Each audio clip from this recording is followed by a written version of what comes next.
for yourself. You have 2 minutes to have this question complete.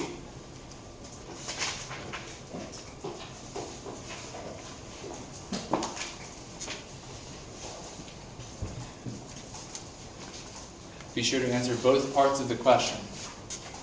Part 1 is what's the theme. Part 2 is how does the irony of the story tie into that theme.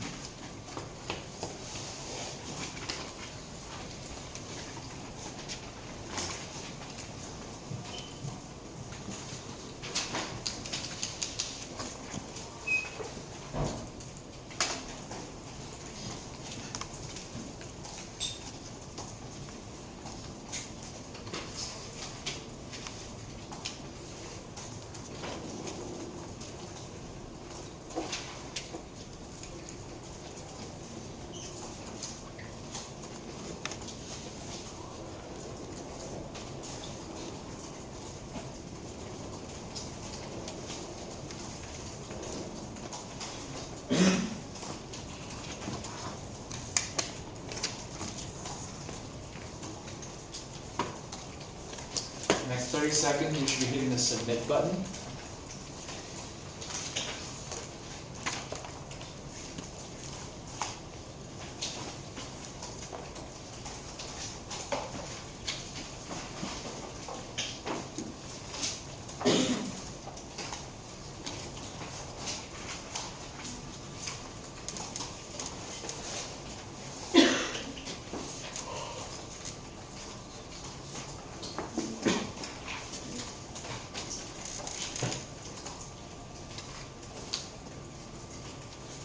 You should be hitting the submit button.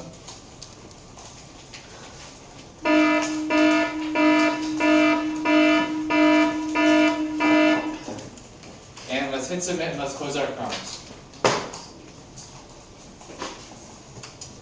Finish the sentence you're on, put a period there, and close your Chromes.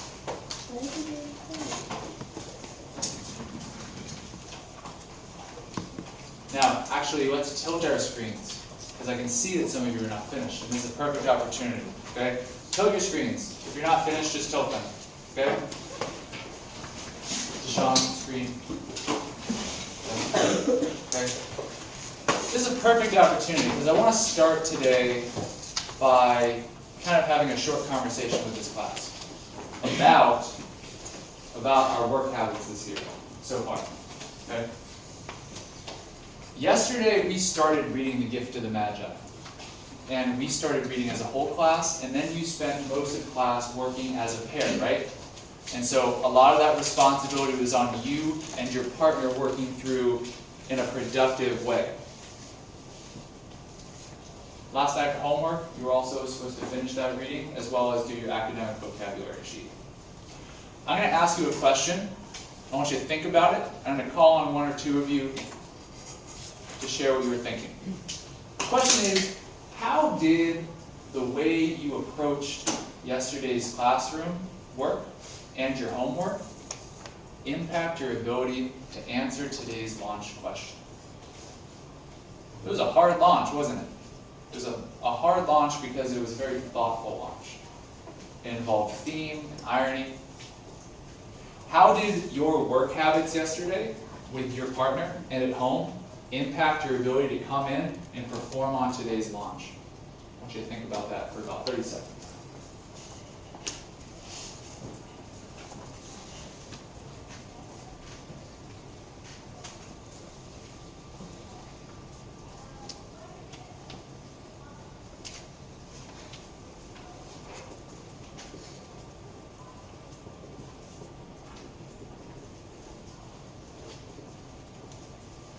I'm going to start with Lothar.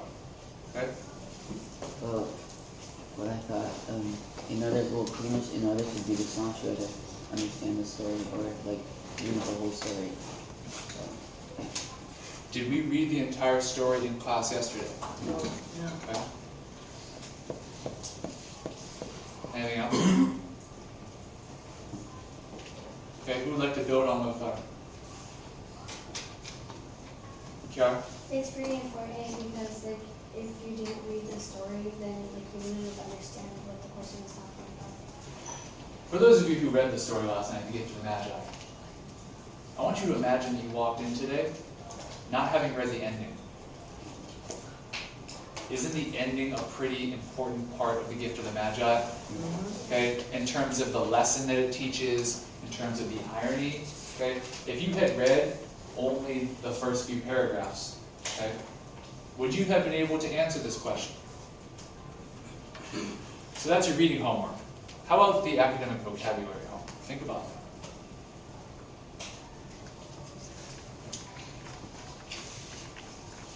What were you thinking about, Amish? Yesterday we did a vocabulary sheet. So like in this question you asked what O-Henry's O-Henry's irony and what the theme was, so she wouldn't know what those were. Exactly. So the connections I want my fifth period to start making between classwork is that what you do on one day will immediately impact your ability to step up and perform the next day. If you didn't come in with 100% of your work done today, this launch was very hard for you. And I'm sure that you were the group that was pressed the most in these 5 minutes to get the question answered. For many of you, it was simply opening up your notes and putting your thoughts on paper. So today, as we look to a new story, and we are working again in partners on a similar task, I want you to consider how you work today and tonight will affect tomorrow's launch, because tomorrow's launch will require a similar level of thinking. Okay? Okay. On that note, okay, you just completed a launch where you were asked to tell the theme of this story and how irony related. So let's first just share with your partner what you wrote on your launch today. Go ahead.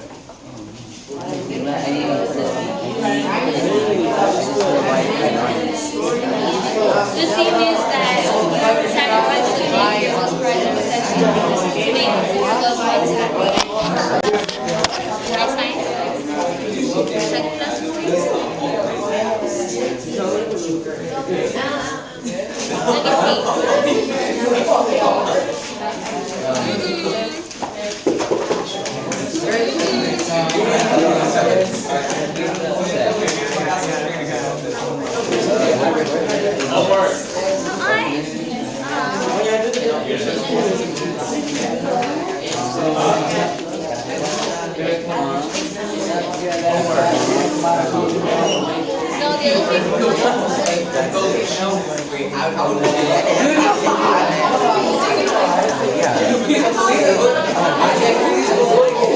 What?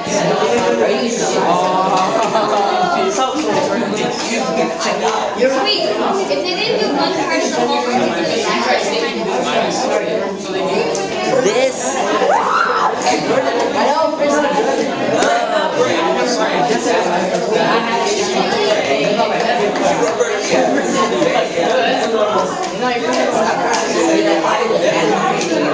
it was annotating the worksheet.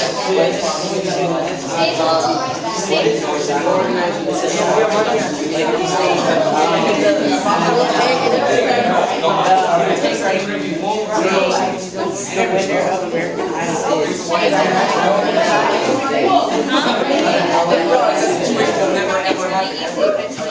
What's short?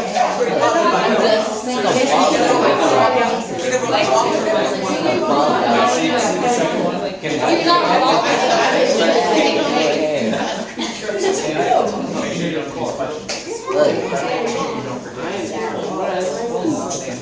No, God knows what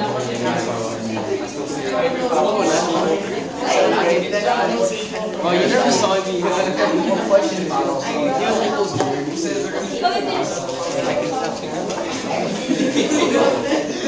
I was like,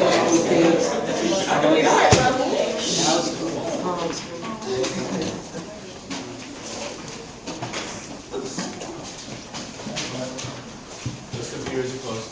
Good. If you scored a check minus or a 0 today, you will have supported Senate. Okay?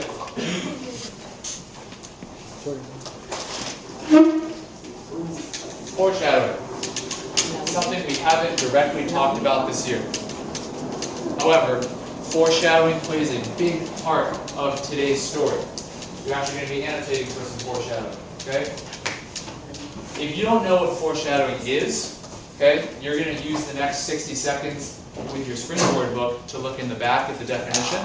If not, you and your partner have 1 minute to share what is foreshadowing and what is the effect of it on the reader.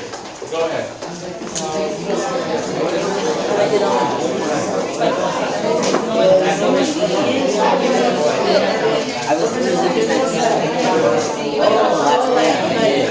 If someone doesn't turn it in, do I still give them a 50 or a 0? So, like, their name wasn't on here at all? So they say the person was on it, but then they put like So it's like what happened? if it's a circle, it's probably 0. Yeah, so not turning it in at all. It's like spoilers. It's like big spoilers about what's going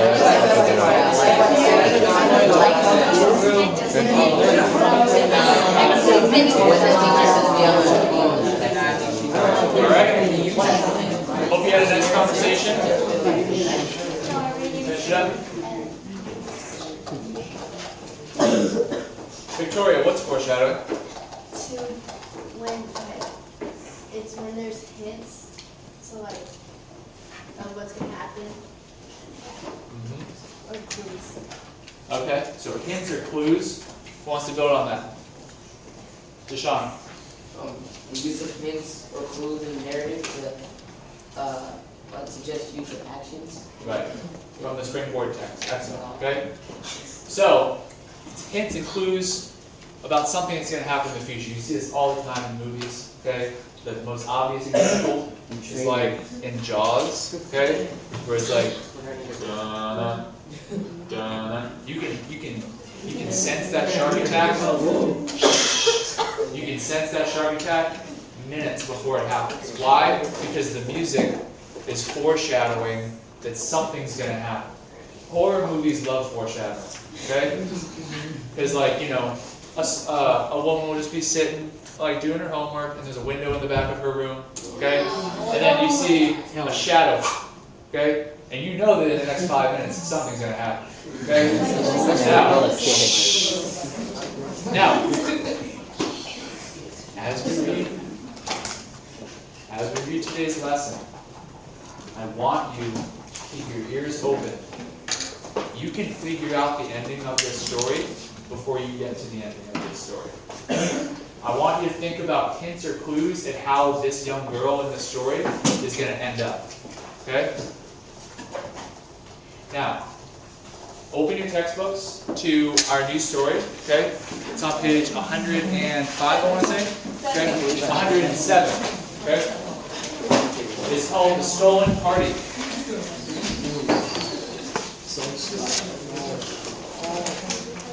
Now, when I say I'm checking annotations tomorrow, I mean exactly what I did yesterday, which means we're annotating for figurative devices, any symbolism, imagery.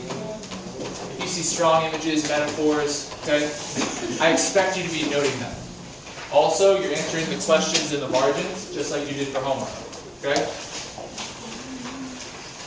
Now, I'm going to stop you again for the second time today, and to have a little conversation. I want you to think about this question, and I'm going to call on somebody to tell me what you're thinking about. Here it is. Here's the question. How will your behavior between now and the end of class, as we read together and take notes, how will that affect your ability to do your homework tonight? Think about it.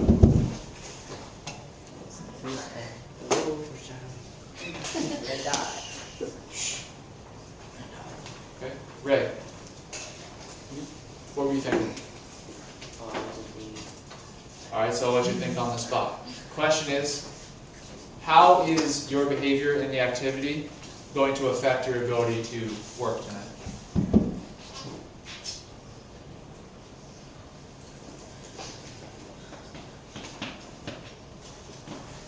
What kind of things do you think we'll be doing as we start to read this story?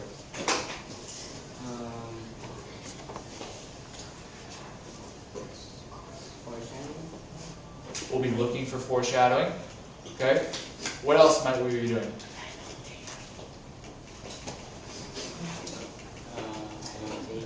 will be annotating, okay? So, Ray, I have one student in one hand that during today's activity has his or her pencil or pen up, highlighter working, listening, actively participating. And then we have a student who does none of those things, okay? Who will you predict will be able to do their homework tonight more effectively, and why? The one who was having that highlighted Why? because he probably forget what he thought, and so he could like go look back, so he could write what he said. Good. Or highlight it. Thank you, Ray. Ray just pointed out that you can use your notes from today to help you tonight, okay? So, pencils and pens up. How you act during this activity will impact your ability to do your work tonight, okay? Yes? Huh?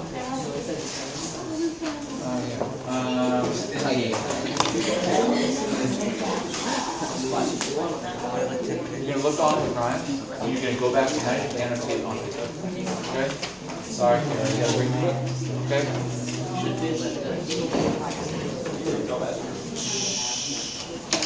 Okay. Quickly, we're going to read up at the top about the author. Liliana Hecker, born 1943, is an Argentine journalist who also writes fiction. She has received a number of literary prizes in her country. In The Stolen Party, Hecker presents the events of a party through the eyes of a child. I underlined this in my first period, okay? Because I think it's important to consider that you're about to hear the story from whose point of view? A child. A child. Could that impact our understanding of the events in this story? Yes. Okay? All right. Here we go. Short story, The Stolen Party. It's translated by Alberto Manguel, which means this is not originally a story that was written in English. It's just English. It's just interesting. Okay? Chunk number 1.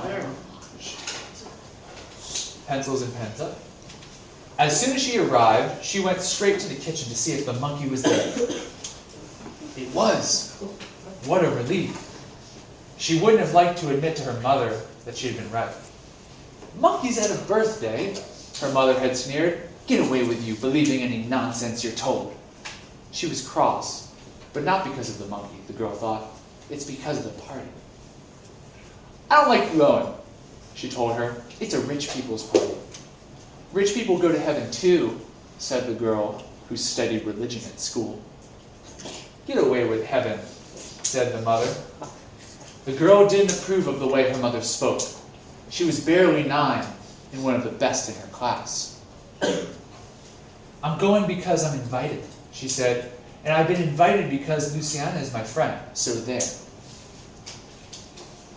Ah, yes, your friend, her mother grumbled. She paused. Listen, Rosora, she said at last, that one's not your friend. You know what you are to them? The maid's daughter, that's what. Rosora blinked hard. She wasn't going to cry. Then she yelled, shut up! You know nothing about being friends. Every afternoon, she used to go to Luciana's house, and they would both finish their homework while Rosora's mother did the cleaning. They had their tea in the kitchen, and they told each other secrets. Rosora loved everything in the big house, and she also loved the people who lived there. I'm going because it will be the most lovely party in the whole world. Luciana told me it would. There will be a magician, and he will bring a monkey and everything. The mother swung around to take a look at her child, and pompously put her hands on her hips. Turn page. Okay.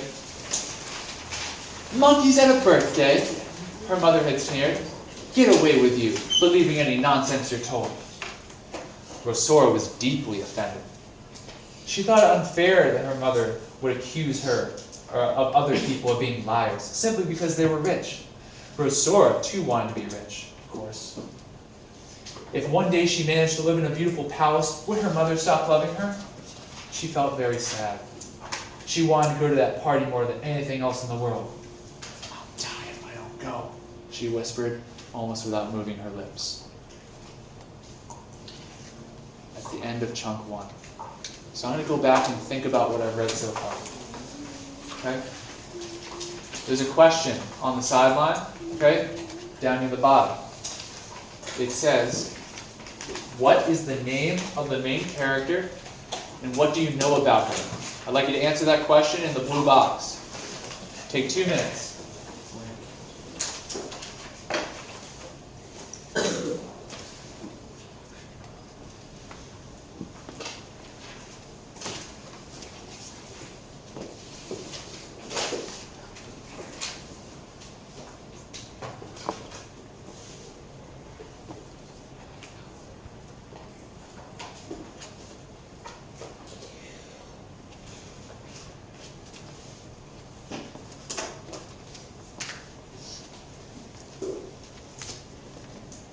Tell me at least